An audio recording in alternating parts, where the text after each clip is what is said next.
વાલેરો ઈ 2 વર્ષ પહેલા અમે છે ને દવા લેવા ગયા હતા બગસરા. ત્યાં એગ્રોની દુકાને ભેગા થઈ ગયા. બધી વાત કરી મોલાજ પાણી કેવા છે ને વરસ કેવું. તો મને કે વરસ તો ઠીક છે ઈ કે, પણ કે આ રોગ આવી જાય ને પૈસા જાજા એમાં વહી જાય છે ઈ કે. આ મકાનનું કામ અધૂરું છે એ અધૂરું પડ્યું રહે. એટલે માણસ મને સારો લાગ્યો. મેં કીધું ભાઈ જો તમારે ટાઇલ્સોનું ને એવું બધું નાખવાનું હોય તો બાકીમાં મળી રહે. મેં કીધું મારા ભત્રીજાને મોરબી ફોન કરી દે તમને બાકીમાં દેહે તો કામ થઈ જાય. ટાઇલ્સો ને એવું ત્યાંથી લઈ આવવાનું ફોન કર્યો, બાકી રાખજે.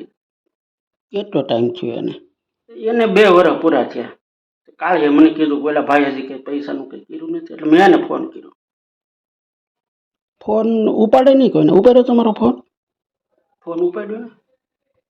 મેં એને કીધું ઈ કે દિવાળી પછી કે કપા જેમ જેમ ઉતરતો જાય ને એમ હપ્તે હપ્તે હું તમને આપી દઈશ. જો એને ક્યાં કપા વાવ્યો છે? મારે માંડવી વાવી એ વેચી નાખી.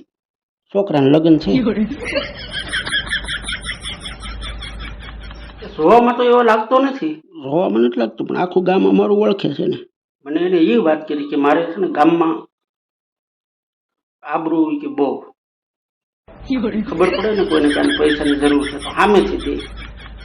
પણ કે હું હાથ લાંબો નથી કરી શકતો કોઈ પાસે. ક્યાંથી હાથ લાંબો કરી શકે? એ કોઈ ઘર બાકી નથી અમારા ગામમાં કે એને એનું કોઈની પાસેથી પૈસા લીધા હોય પાછા દીધા હોય.